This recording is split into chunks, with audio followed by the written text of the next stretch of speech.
Morning বন্ধুরা, চলে এসেছি আমার ছাদ বাগানে। আর ছাদ বাগানে এসে আমার এই ছোট্ট জবা গাছটাকে আপনাদের দেখালাম। ফুলটা ফুটেছে, ভীষণ সুন্দর লাগছে দেখতে। জানেন তো, এটা আমি ডাল কেটে চারা তৈরি করেছি।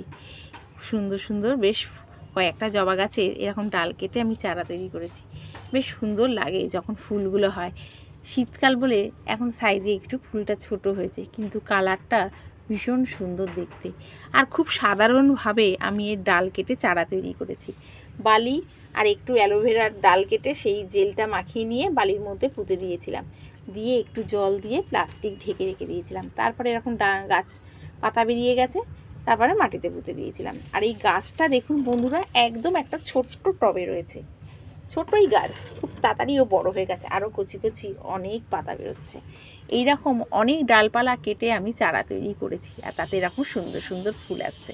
তাহলে বন্ধুরা, ভিডিওটা আজ এইটুকু।